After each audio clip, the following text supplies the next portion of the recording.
Hey, hey, hey! Today is National Tooth Fairy Day. Yes, no joke. It is National Tooth Fairy Day, and I really don't know where to go with that. Does it mean if your child loses a tooth today, they're going to get some bonus cash? I don't know. I honestly don't know. But there is one thing that I do know, and that is the Daily Dope is in the air.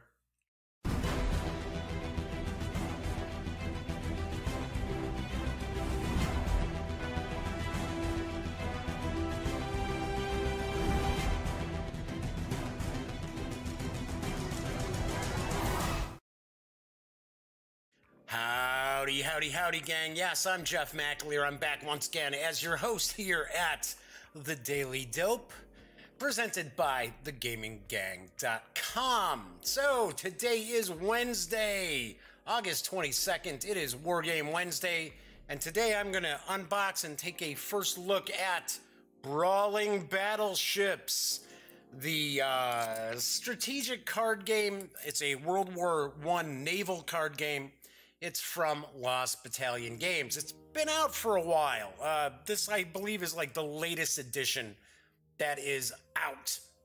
So, welcome aboard if you haven't caught the show before. This is a live stream. I know most people watch these videos after the fact, but if you are, catching the show live, feel free. You can chime in. There is chat available on YouTube. It is not on screen, but I do keep an eye out on chat. And of course, it does show up after the fact if there's chat going on. If you're watching, you don't want to chime in, that's cool. It's okay.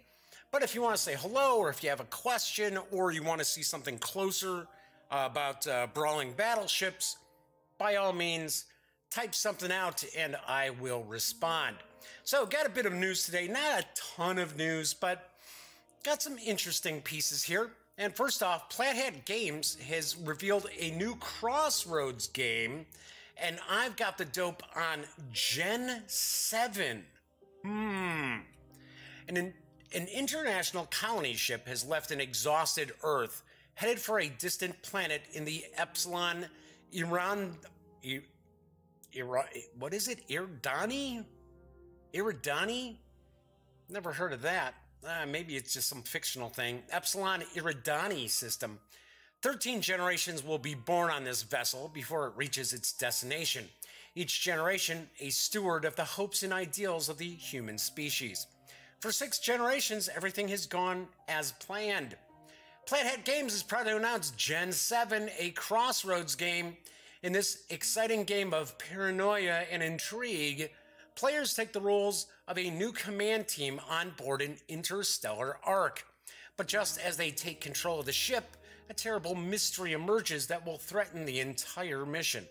The commanders of Gen 7 are about to discover that everything is not as it seems, and the fate of the human species will hang on the choices they make. Gen 7 is a grand narrative game with a massive branching path, and the choices players make as they play will alter the direction of the story. Gen 7 is a Crossroads game in the spirit of the award-winning Dead of Winter, and will constantly challenge its players with a variety of unique situations that will force them to make difficult moral decisions. Will you compromise your integrity to ensure the safety of your crew? Will you value their lives over the safety of the mission? Gosh, I would hope not if the human species is at risk here. In the coming weeks, we will release previews to give players a sneak peek at this exciting game that contains an enormous narrative unlike anything Plaid Hat Games has attempted before. Gen 7 is available for pre-order right now and will be arriving at retailers and the web store for Plaid Hat, though they don't give us a release date. I do not believe this was available at Gen Con. I think there were demos that were going on at Gen Con. So, Gen 7 is supposed to be for 3 to 4 players, ages 14 and up. Each game should take about 60 to 90 minutes to play, and it will carry an MSRP of $99.95. And I would take a guess we're probably looking at an October release. It's usually how the Asmodee companies tend to, they'll announce something, and it's usually on the horizon within about the next 2 to 3 months. I believe this news piece originally broke before Gen Con, but I might be wrong. Sounds pretty cool. It's sort of a legacy game, so as you play, it's going to change how things happen in other sessions. I believe the game is supposed to be broken up over 7 sessions of play. Kind of iffy on that price tag, though. $100? I don't know. Hopefully, it is a game that could be replayed, unlike some legacy games where you have so many game sessions and then that's it. That's the end of the game. So fingers crossed that it's got more replayability than that. All right, so I'm a big fan of miniatures. I am a big fan of historic miniatures as well as the Black Powder era. And there is a new second edition of the Black Powder Miniatures rules now available for pre-order from Warlord Games. Here's the dope. The most famous wargaming rendition of the Black Powder era is now being updated. The second edition Black Powder is now available for pre-order with a special golden collector's edition. Sort of like Willy Wonka? This book describes the Black Powder game and its various procedures and rules as played by the authors and their friends. The author's aim is to enable and encourage the reader to recreate the great battles of the 18th and 19th centuries with armies of model soldiers on the tabletop. That's why it's called miniature gaming. As well as providing for the fundamentals of warfare, such as command of troops, movement on the battlefield, the effects of musketry and artillery, and the role of morale. The book includes numerous examples of further rules allowing the player to tailor games to their own preferences. In addition, 12 complete examples of Black Powder battles are included, embracing a range of conflicts throughout the period covered. There's the Battle of Elixheim from the War of the Spanish Succession in 1705, the Battle of Clifton Moor, which is part of the Jacobite Rising in 1745. There's the raid on Fort Ligonier, which is the French and Indian War, 1758. The Battle of Chinsurah, that I'm not familiar with, from the 7 Years' War of 1759.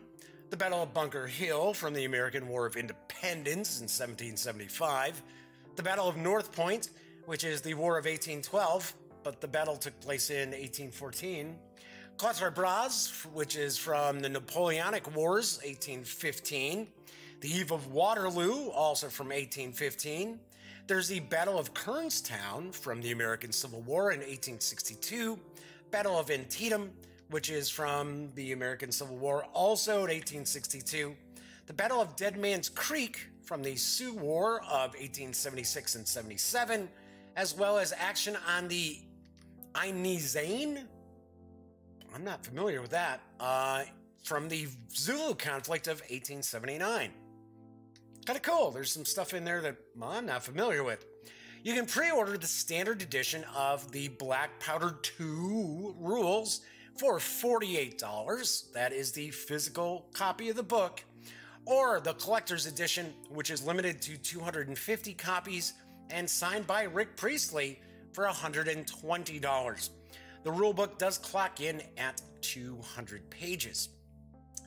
I have never actually dug into Black Powder. I think I've got a copy of the rules in PDF someplace. But I did dig the bolt action rules, which are the World War II kind of skirmish level rules. With Black Powder, I think you're looking at bigger armies, though. I don't believe it's necessarily skirmish. Well, I guess bolt action isn't really skirmish level, but you don't need a huge amount of miniatures to play. So, sorry, I still have the con crud's gone, but the sinuses are cleared up. But now it's all down in my chest, so it's kind of like bronchitis now. So I apologize. A little wheezy, a little coughing, a little bit. So anyway, Warlord Games has some really cool miniatures, and they're pretty attractively priced, especially their plastics. They're really nicely done. Should point out also, if you do pre-order the second edition of Black Powder, you will receive a Master and Commander miniature. It's a naval figure that looks suspiciously like a particular actor who was in Master and Commander. All right, moving right along. I'm throwing Steve Jackson Games a bone. I know I don't usually talk about them. I have that love-hate relationship with Steve Jackson Games. But I do want to mention you've only got a couple of days left to jump on board and support the Fantasy Trip, which is returning in a new edition with a caveat there from Steve Jackson Games, and I've got the dope. In 1977, Steve started work on his first role-playing game, The Fantasy Trip. It was published by Metagaming, and for a brief time, it even rivaled D&D for popularity. No. Tell you honestly, no. It did okay, but no. It did not rival Dungeons and Dragons for popularity. If that was the case, Steve Jackson would be a multi-millionaire, and he's not. Anyway, The Fantasy Trip, TFT, was published first as a series of microgames and later expanded with full-size books. Melee, from 1977, was a microgame of fantasy combat and the first release in the series. At $2.95, Melee was inexpensive and formed the core of the line. Then there was Wizard, 1978. Spellcaster Battles. Wizard, the second TFT game, was originally slightly more expensive at $3.95 and provided the line's magic rules. Steve left Metagaming after completing his work on In the Labyrinth and the other titles that were planned as parts of a never-to-be-published TFT box set. After his time at Metagaming, Steve published the Space Gamer magazine and founded Steve Jackson Games. The Fantasy Trip continued at Metagaming under the guidance of line editor Guy McLemore, author of the excellent Grail Quest solo adventure, and others. Several adventures were released, then Metagaming closed its doors, and the Fantasy Trip was unavailable for nearly 40 years. Fast forward to 2017. Steve regained rights to his work. He's now working on the Legacy Edition, what TFT should have been when it was first published 40 years ago. The Fantasy Trip is an old-school RPG with easy character design, a realistic tactical combat, and an emphasis on story. It is unabashedly focused on dungeon crawls and arena battles. It's a great introduction for your friends who are new to role-playing because it's so easy to get started. There is about a 2-minute video that Steve Jackson Games has put together, so let's sit back and take a look. You thought everything had returned to normal, that the threat was gone, that the world was fine. You were wrong. Something has reawakened the undead, and once again, you must band together with those uninfected few to find.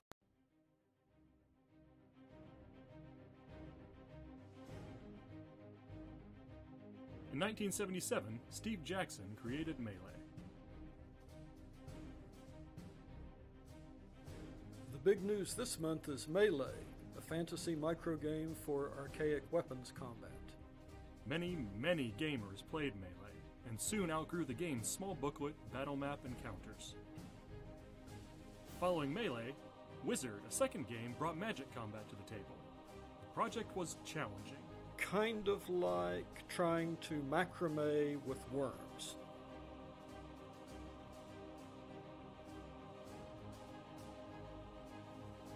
Melee and Wizard were only the beginning, and soon the two games were joined by more titles in the series.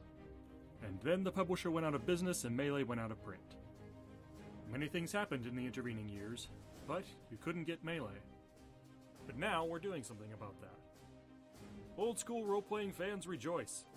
This Kickstarter, the one you're viewing now, will bring back Melee, and Wizard, and the role-playing rules that grew out of those two games. It's massively edited and reorganized, but it's still the TFT that you remember. We're going to keep the price down and put as much stuff in the box as we can. The Legacy Edition of the new Fantasy Trip will include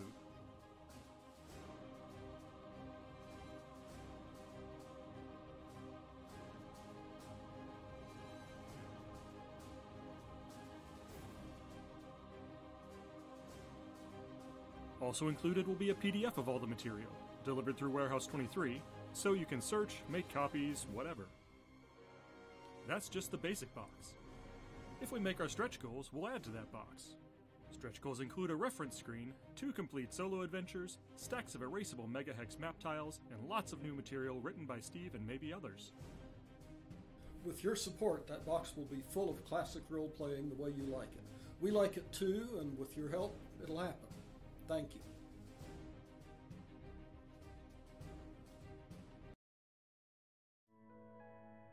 Well, sorry about that. I forgot to swap out the videos before I started the stream.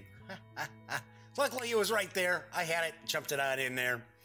All right, anyway, I should say the project is over 1,200% funded. That's right. I only have 2 days to get on board, though. I think a little more than 2 days. But you can pledge your support and receive the PDF at the $25 level, the physical Melee and Wizard for a $30 pledge, or the Legacy Box Edition, which will include the 2 boxed tactical games, the 160-page In the Labyrinth rulebook, and Tolankar's Lair with a color map. And you also get the PDFs too. That is a $60 pledge. I do believe that's shipping is going to be charged for that a little bit differently, so keep an eye out on that. As I mentioned, you only have a couple of days left to support the project, and delivery is expected in March of 2019, with the PDFs actually to be made available this October. So, gotta be completely honest, all right? So, you folks who follow the show already know I share my opinions on things. So, I have a soft spot for Melee and for Wizard and for the various different metagames that came out in little boxes. Yes, I had the original Melee in the little pocket box, I want to say they used to like to call them. I had Wizard. Elliot Miller and I, we used to play it. It's important for folks to understand that if they get Melee and Wizard, they're not role-playing games. They're tactical battle games. In the Labyrinth is really what kind of became like a GM's guide for the fantasy trip. And then the adventures, most of the adventures were along the lines of kind of like create your own adventures, mainly solo stuff, just so folks know. So the way it's sort of being presented is it's, like, wow, this is kind of like old school Renaissance. This is like D&D white box kind of thing. And it's really not. I don't want to dissuade people from backing the project. I'm just saying that it's not going to be what people think it is. It's more of a board game, and then it expands out into like role playing, but very basic role playing. That said, I know it's mentioned that there's going to be new material written by Steve Jackson as well as others. Steve Jackson already went on the record as saying that he wasn't going to be revamping this. So not a lot is going to change as far as Melee and Wizard. So if you're old school like me and you didn't like that original system, you may not be interested because this is not a revamp, folks. Other thing I thought was very odd is on the Kickstarter, Bebo, who I believe her name is Brittany Bow, and I'm not knocking Bebo at all.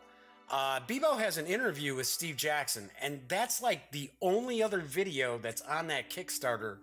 And I think it's bizarre because I don't think she's really an RPG sort of, like reviewer and things like that. I might be wrong because I don't like watch all of her stuff, but I don't recall ever running across her doing RPG stuff. It's usually board game stuff.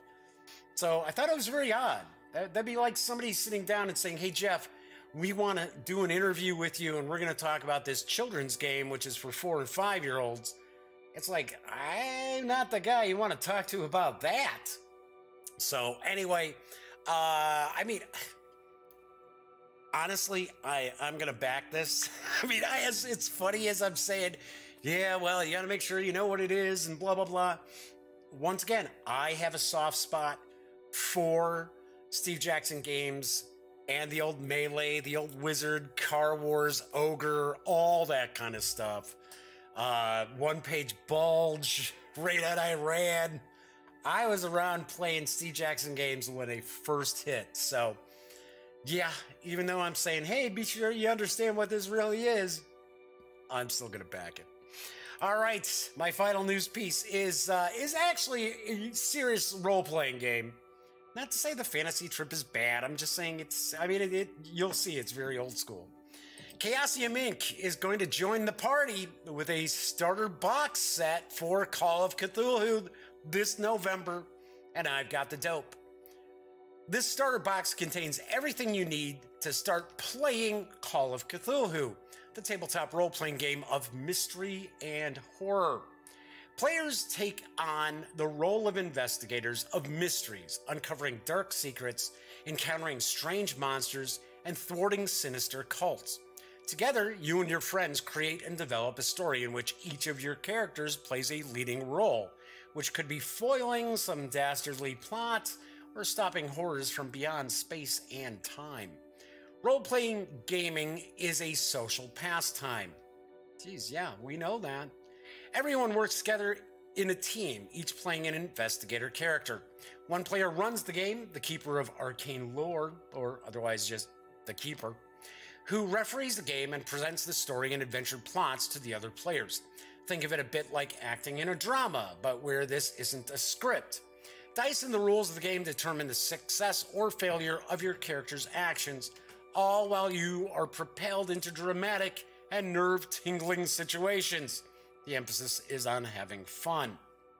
This box set is going to contain an introduction, as well as Alone Against the Flames, a solo introductory adventure, teaching you the basics of Call of Cthulhu as you play through a mystery. That will be the first book. The second book, Call of Cthulhu Starter Rules, the essential rules, everything needed for starting play. Book 3, Adventures, 3 starter adventures for your players to explore, as well as ready-to-play investigators, which are 5 pre-gen characters. You'll have blank investigator sheets. You'll have role-playing dice, a set of 6 polyhedral dice for use in the game, as well as player handouts for props, as well as 4 classic adventures. The box set arrives in November, and this is my understanding, it might be incorrect, it will carry an MSRP of $24.99.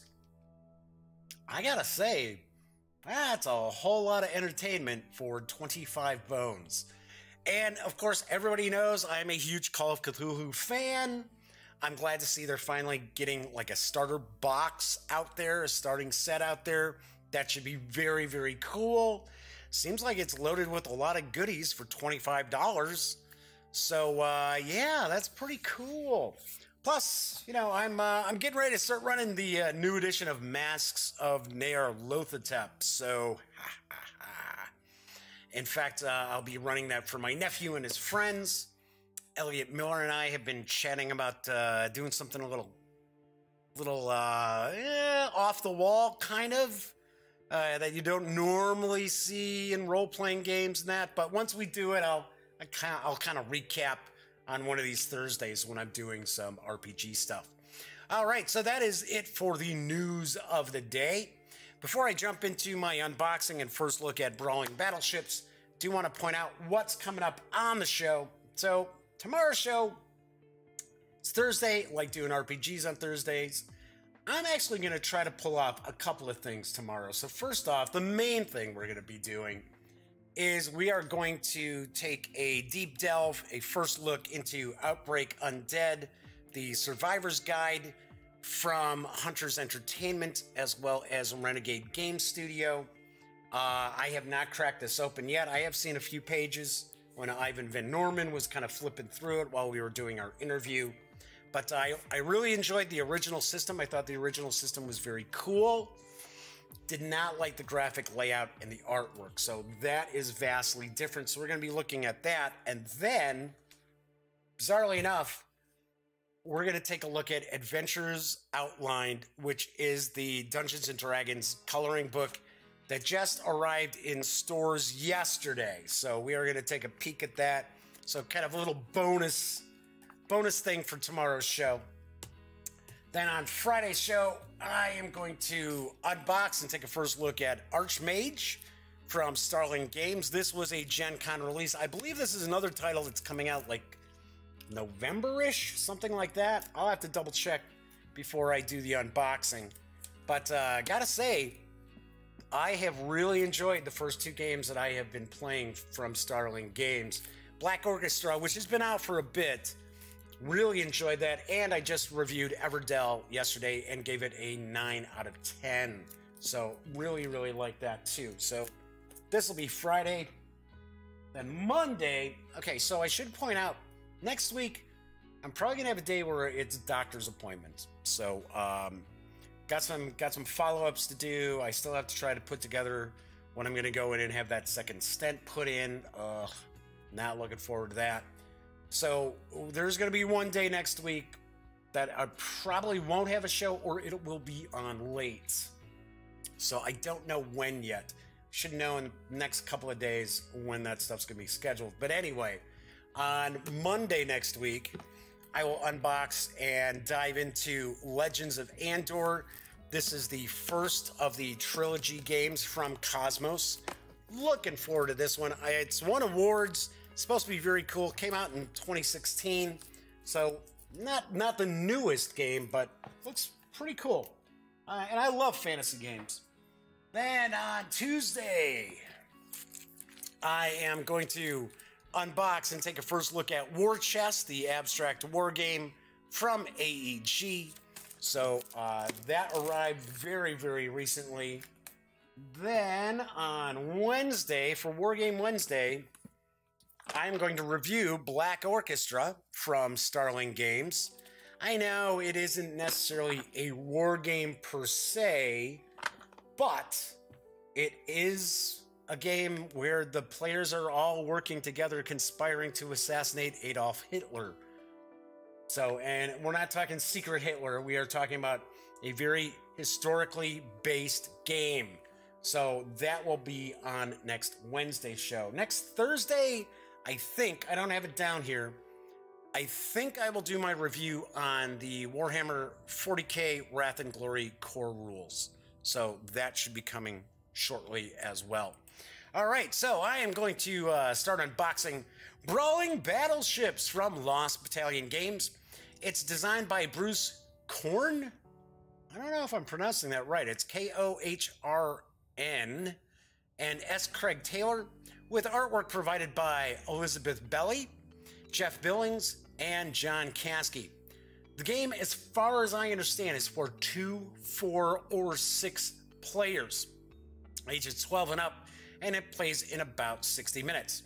Brawling Battleships is available now. It's been out for a while, and it does carry an MSRP of $24.95. So let's move on over to the other camera here. And I guess I better put on my reading specs just in case.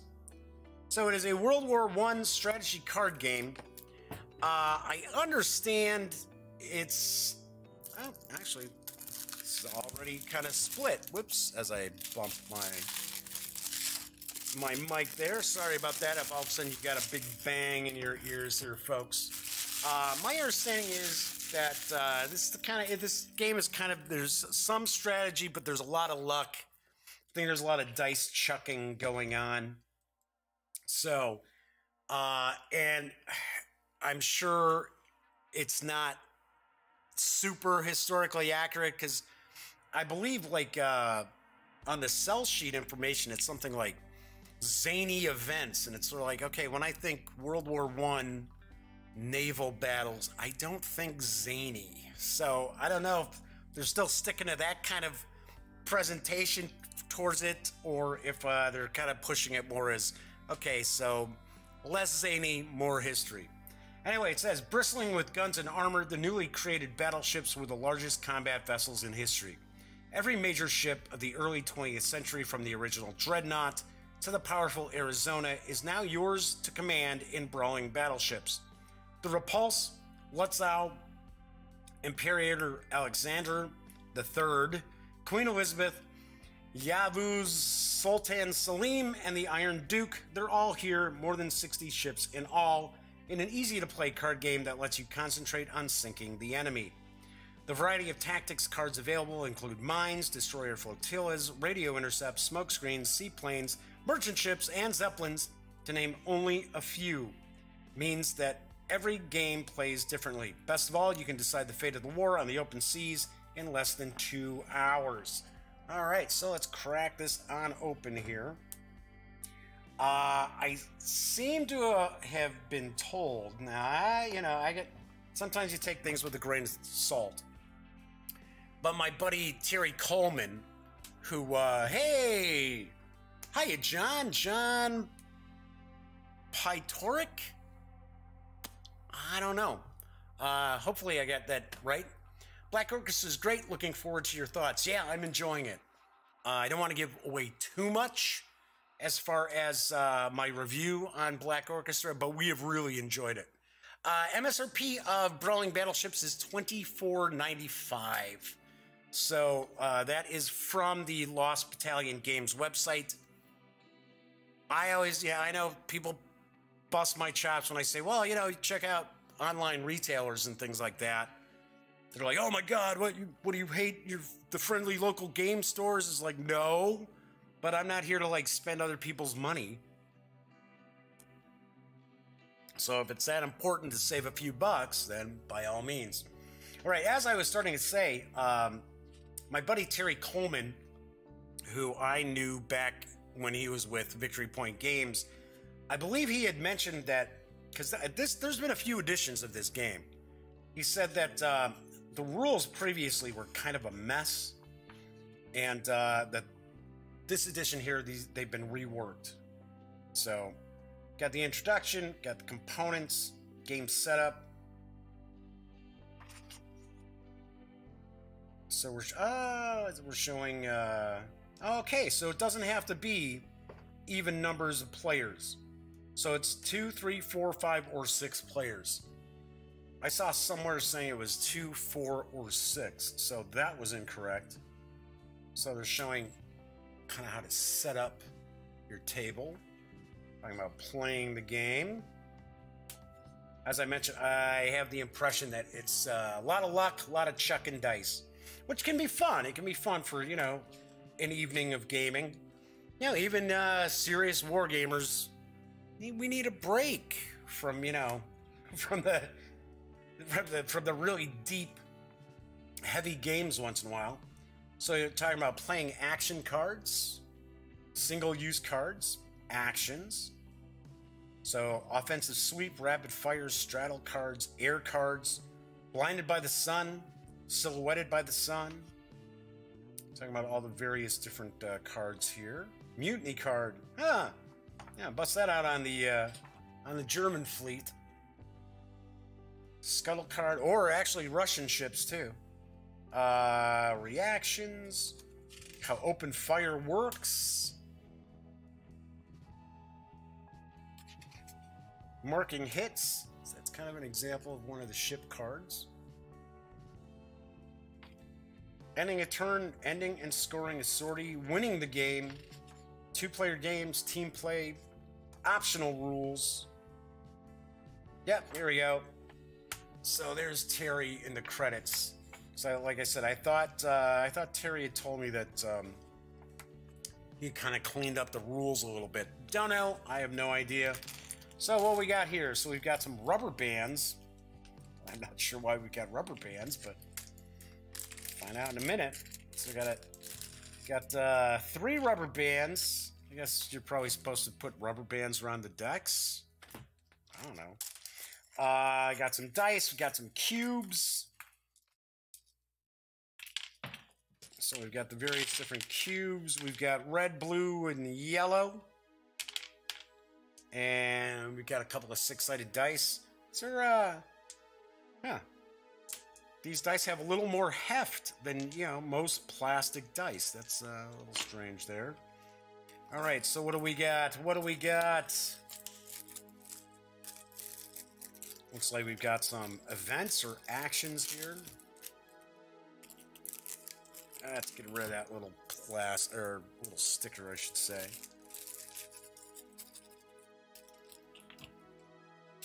Looks like, hey, it's a card for me. Second-rate leader. Yeah, there you go. All right.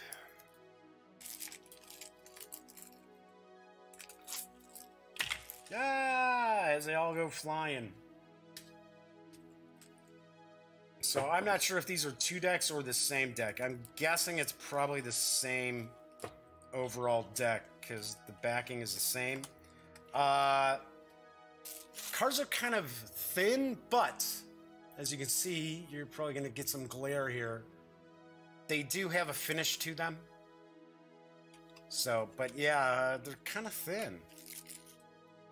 The stock is fairly thin on these.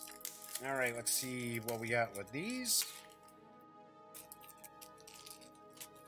Ship deck 1 through 64, and these are pretty much jammed in there, so let's tear that open. All right, well, there's, that must be a submarine. I'm kidding. So, all right, wow, these are really stuck together here. All right, so, seems like the stock feels a little different on these, almost like these are a little bit thicker.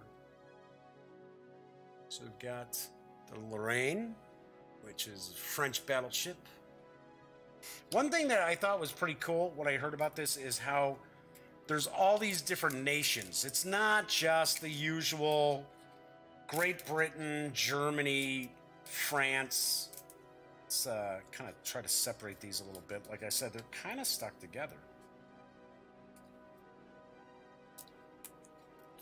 So I'm going to take a guess, maybe the number up top.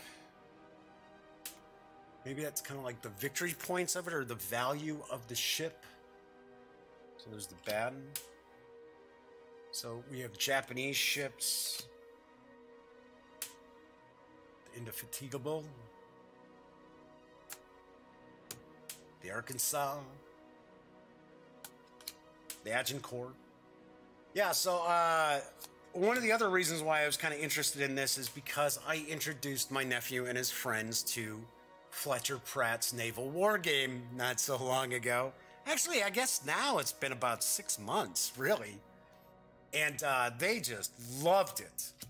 So, and of course, I've got my own homebrew rules and stuff because I like having some critical hits and things like that. So we've got the Utah. I guess, I wonder, these boxes up in the upper right, I wonder if that's kind of like firepower boxes. Oops. Got the Neptune. And then I'm taking a guess. I believe these are, you mark the hits that the ship has taken. The Leonardo da Vinci. Queen Mary. So far we see 4 and 5 hits. Let's see, we got the Texas. Oh, Texas can take 6. The Mississippi can take 7. And I do notice the values are going up.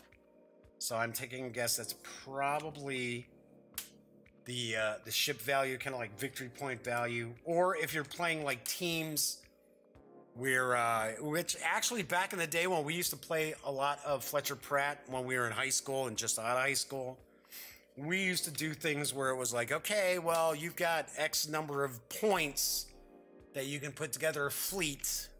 So, you see that all the time. The Von der Tann,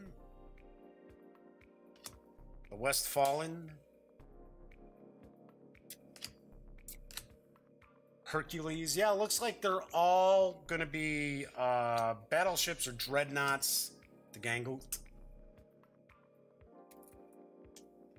the Orion, the Aaron. There's the Arizona. The Repulse. Cool. 64 of these. Got the Congo.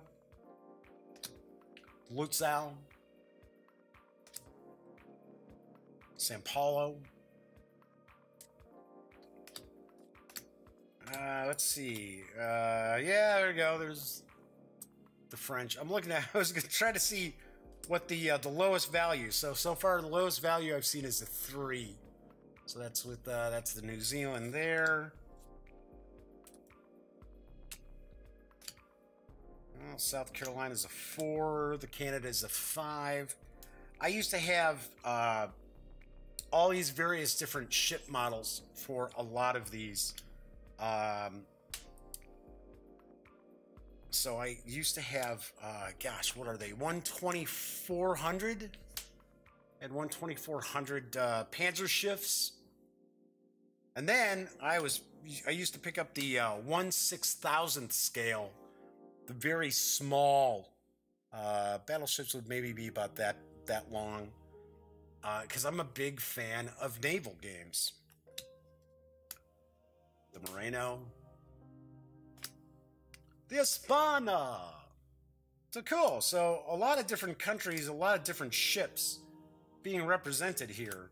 There's Dreadnought. So it looks like the highest value is 8. So we go from 3 to 8 on these. Okay, so, and there are 64 ships to choose from. So let's take a look at some of these cards here.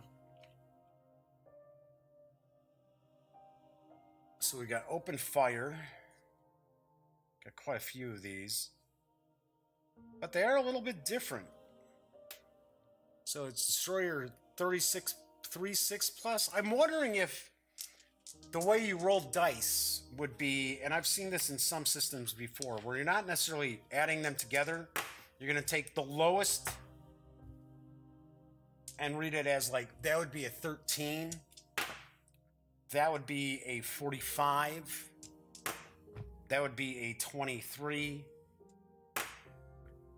That would be a 24. So it's either going to be that way, or you're rolling it where this is your, these are your 10s, and that's your single digits. So maybe it's like 34, 52, 55, something like that, because we see the 3 and the 6. So, I don't know. See, that's a cruiser's attack, 4-6. Lay Smoke, Submarine, 3-6. Battle Turnaway. Coastal Fort. Seaplane. Kind of a bland looking card though, isn't it? Dud. Some have like bigger art like this, and then some are just kind of smaller images. So we got Reinforcement for 1. Yeah, it's got to be something like that. It's got to be like these are your 10s, these are your single digits, something along those lines. So Repair, Pursuit Airplane, Radio Intercept, Internal Explosion. Hey, there's something wrong with our ships today. So John says, the game is new to me. Thought maybe it had a Grizzled feel, but it doesn't look like that. No, it doesn't look anything like Grizzled. I have never had a chance to actually play Grizzled. I have heard it's really interesting. Very, very interesting. Cruiser screen. Yeah, this seems like this is more of, you're just trying to, it's kind of like a big battle. You know, that's why it's called Brawling Battleships. Got mines. There's another dud card. Repair. Secret Agent. Oh, it's Matahari, huh? Yeah, actually, that is supposed to be Matahari. Great Leader. Lay Smoke. A few of those. Internment. Cruisers Attack. So we've got some more Open Fire. So, you can't tell me that you can't open fire without having a card. Really? I don't know. I have no idea. So, just going through some of these cards here. Zeppelin. Hey, it's a Led Zeppelin. Secret Agent again. Storm. Mines. So there seem to be a variety of different copies of some of the cards. Second-rate Leader. I like that sort of like, kind of oddball look. Storm, Zeppelin, Minesweeper. What else we got here? North Sea Mine Barrage. Improved bridge armor. Overhaul. So we got some different stuff here. Oh, a monitor. So probably coastal defense.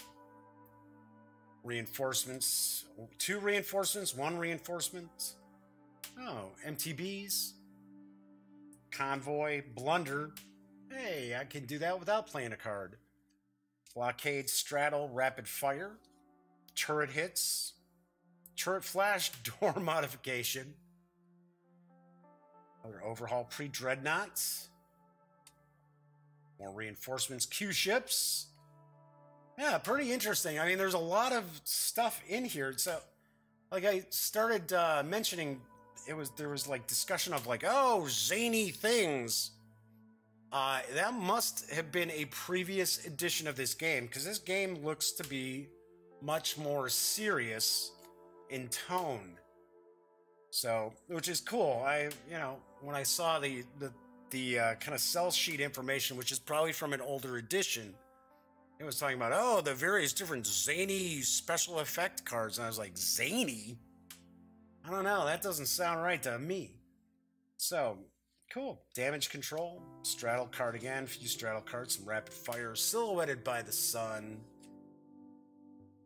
Early air spotting. So, looks like there are, I don't know, 100 cards? 100 cards for this deck, possibly? That is my guess. And it looks as if the backing is the same for all of these. So this makes up a single deck. Alright, so we'll pop these back into the tuck box. So we've got what appears to be kind of like the event deck. Then we've got the battleship deck. We've got all these cubes, as well as the 2 6-sided dice. And then the 3 rubber bands. I don't know if I necessarily need to toss some rubber bands around those. I don't like putting rubber bands around cards because a lot of times those rubber bands actually start digging into cards, which I don't like. So, and I've got the dice there. So we've got all that.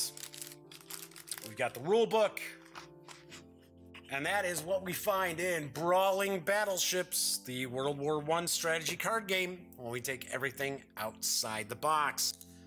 Once again, as I mentioned previously, Brawling Battleships is from Lost Battalion Games, designed by Bruce Corn and S. Craig Taylor. It is for 2 to 6 players, ages 12 and up, and it plays in about an hour.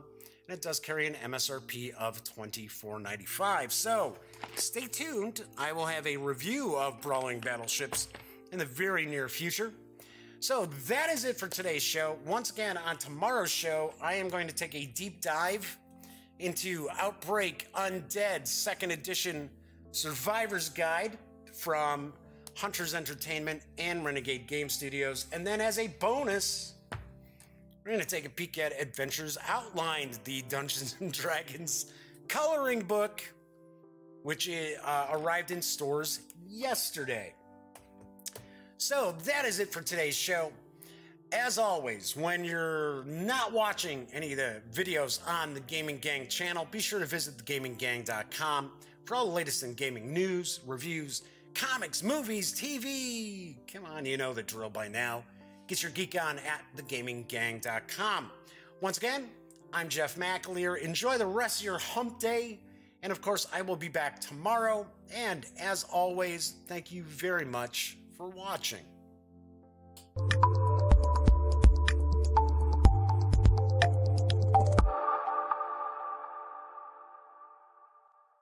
Thanks again for watching The Daily Dope, presented by The Gaming Gang. If you like this episode, be sure to give it a quick thumbs up. And if you dig the channel, please subscribe. If you'd like to check out our previous episode, click right here. And if you want to check out a somewhat randomly selected episode, give a click right down here. It'll be like opening a box of Cracker Jacks. You just don't know what you'll get. Once again, thanks for watching, and I'm Jeff McAleer.